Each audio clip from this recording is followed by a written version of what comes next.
Good evening.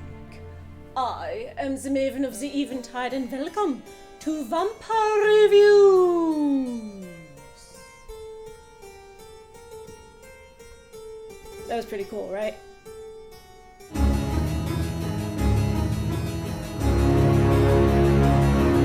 Last winter, we discussed the Carmilla web series. YouTube sensation. 3 seasons of paranormal horror zany vampire adventures, revolutionary for its success while starring and being created almost entirely by women and LGBT people. Though the show's enormous fanbase was sad to see the series end, spirits brightened with the announcement of a feature film. And after only a year of waiting, it's here! The Carmilla movie. Yes, that is its actual name. What'll they call the next one? Another Carmilla movie? 2 Carmilla, 2 movie? The Carmilla-er and movie-er? Despite how basic it is, though, the name is apt. This movie is actually a lot more about Carmilla herself and the classic novel she's based on than the series was. And that's awesome! Because, where the series was much more of a Lovecraftian, eldritch horror, apocalyptic adventure nightmare situation of epic proportions with gods and monsters and mad science, the movie is an intimate gothic ghost story. The series could go huge and cosmic with its ideas because most of it took place off screen due to its webcam vlog setup. But the film is a film, which means we follow the characters on every step of their adventure, even into the realm of dreams and nightmares. It is real, intimate. We get to be with these characters in the moment as they truly are, not their filtered vlogging personas. The movie needed to be small scale for budget reasons, but spooky haunted mansion with Victorian costumes and vengeful ghosts and intimate psychological character development? So much more my aesthetic anyway, so yes please. You might think a film should be bigger and more epic than a show where you hear about what happens while the characters vlog to the webcam but never get to see any of the action, but it's the opposite. Instead of using the medium of film to focus on effects, they chose to zero in on the characters. With a moving camera and multiple angles and lighting and depth of field, it conveys their feelings in a way the single-frame webcam of the show just couldn't manage. And for characters that so many people grew to love from the series, being so up close and personal in their emotional journeys here is scrumptious.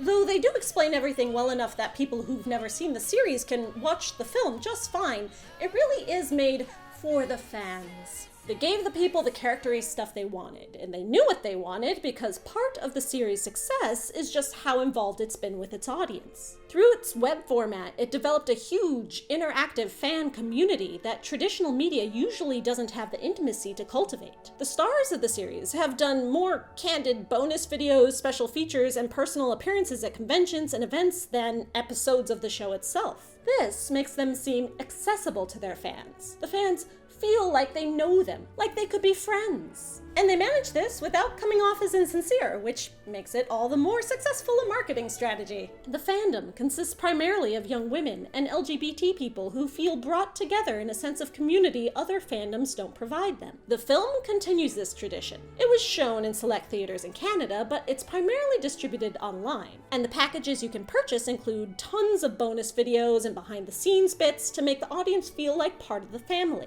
If you're not part of the fandom or haven't even seen the series, you might not get some of the inside jokes in the film, but they did a decent job of making it something newcomers could also connect to. In fact, newcomers, I would recommend seeing this film before I would recommend watching the whole web series. Besides it being so much more my aesthetic, gothic, immersed in gorgeous sets and costumes, the themes are relatable, and it's much more in touch with the relevance of the vampire.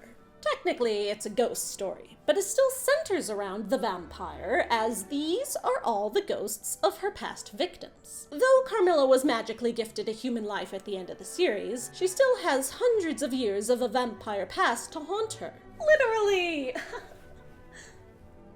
Another benefit of the film medium over the series is flashbacks. Back in oldie times, her vampire job was to lure pretty young girls for her evil vampire mom to sacrifice for a demonic ritual. Carmilla may have snacked on them while she was doing the luring, but the vampire wasn't the ultimate villainous force compared to the evil cult elder god stuff. But even though this Carmilla wasn't killing girls herself, she was still responsible for their deaths. But the story goes that Carmilla fell in love with one of the girls and wanted to give up her evil ways to start a new life with her. This is Elle, who is supposed to be the Laura character from the original Carmilla book. But when Elle found out Carmilla's vampire nature, she refused to believe she could change and rejected her. So instead of escaping with Carmilla, she got sacrificed to the demon god, and Carmilla spent the next 100 years angsting about it. Went back to her evil vampire ways, working for her mom, and sent countless other girls to their dooms. Even though none of the evil god sacrifice stuff is in the original novel, it's clear that its Laura is different from Carmilla's other victims.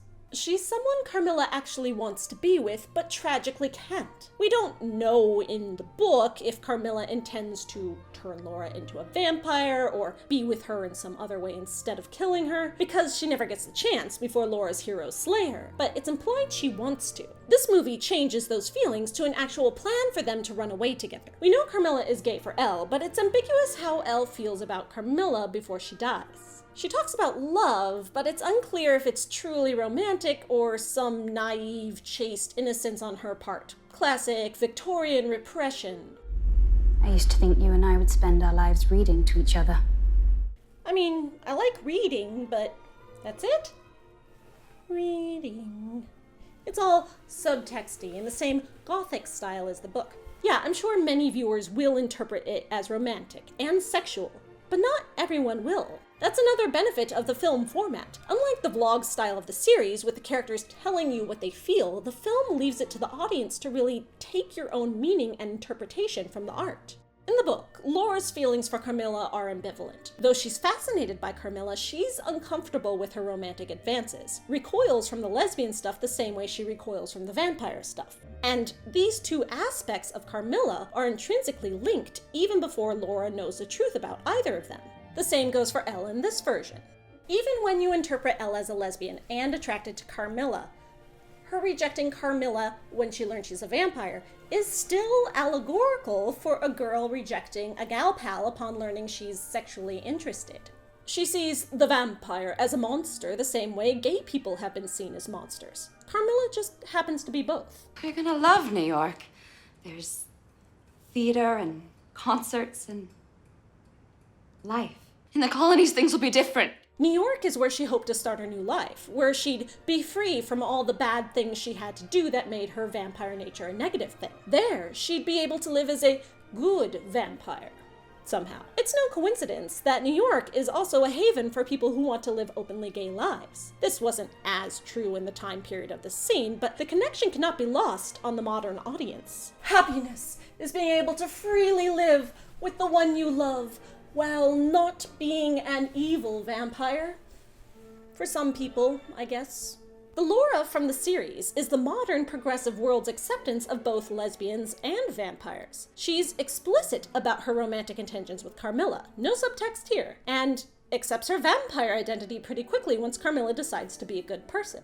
There's a reason vampires are so often linked to LGBT themes. In the 1800s, when they were emerging as a significant literary figure, Gothic fiction was being created by and naturally attractive to the kind of people who would write about themes like secrets, the repressed coming to the surface, unacceptable sexuality, exile from society, despair. And today, it is thanks to the vampire that we have a series and a movie focused on a lesbian couple made by women and LGBT people. Tons of gay movies and shows exist, but they don't have the overwhelming popularity and fan presence Carmilla's got. We've often been able to thank genre films for giving us kick-ass female lead characters that we don't often get in movies that aren't sci-fi or fantasy. Otherwise, female-led films are usually, romances? Chick flicks? Movies that don't have cross-market appeal? Vampires and the supernatural provide a gateway for women and LGBT people to reach a broader, diverse audience than other gay shows and films that cishet people might feel aren't for them. Also, as the film was produced by women, they were very conscientious about avoiding problematic lesbian tropes. In particular, they did not want Elle to be a stereotypical psycho ex-girlfriend. There's no love triangle in the film. No angst. Elle's ghost is the primary antagonist, but not because she wants Carmilla back. Her motivations have nothing to do with romance. Though the central characters in the film happen to be in gay relationships, it is not about them being gay. The film is about a vampire struggling with what makes her human, while the human she loves struggles in parallel with finding her own meaning of life.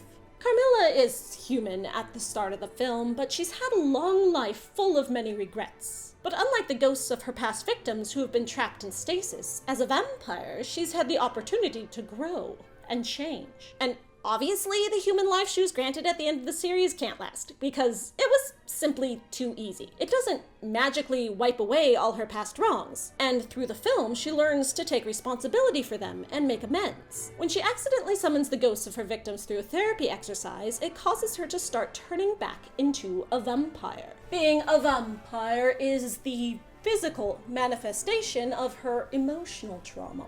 Carmilla and friends learn the ghosts have been trapped all this time in a horrible nightmare dimension, but now they have the opportunity to finally move on into the light if they do a ritual that will use up Carmilla's human spark, making her a vampire again permanently.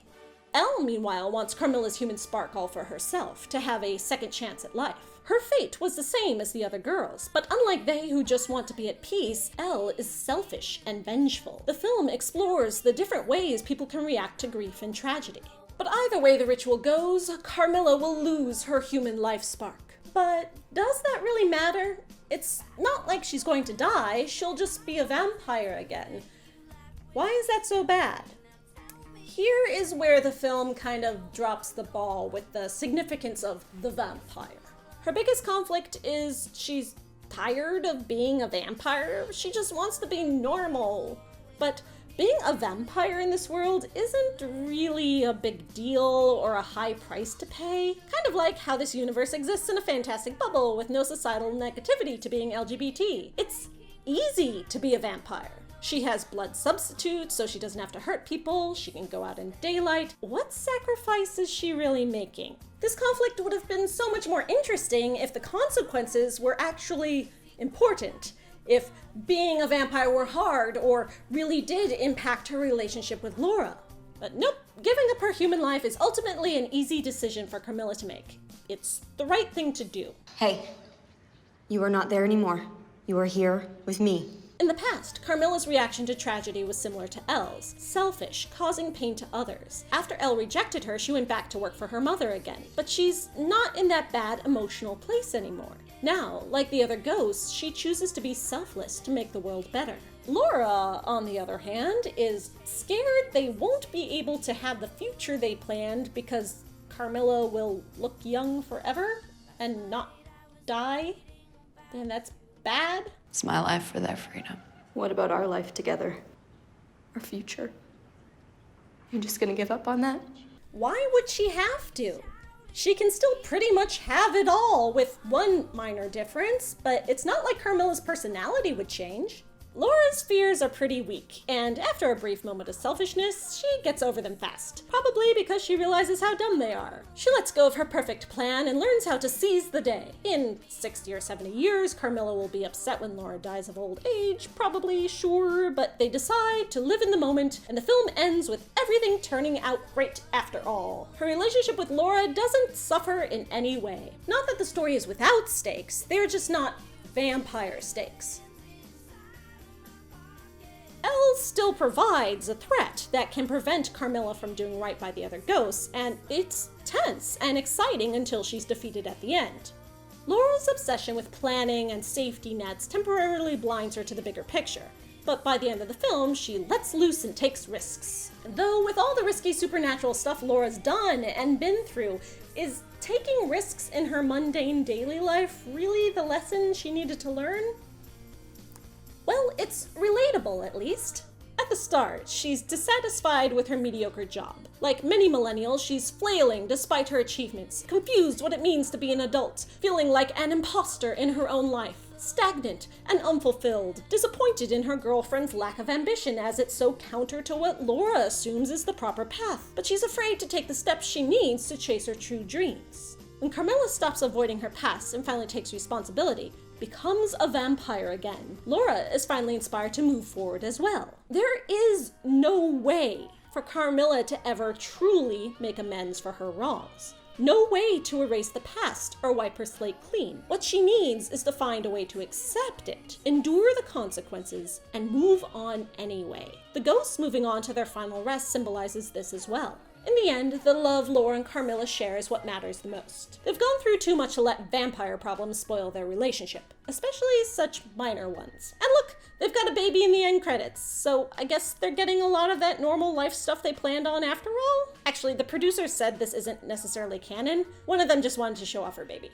By the way, a woman producing a film with her infant on set is almost unheard of. She talks about how this was an opportunity she never would have gotten with any other production. If a vampire story is what it takes to empower women this way, then obviously we need more vampires.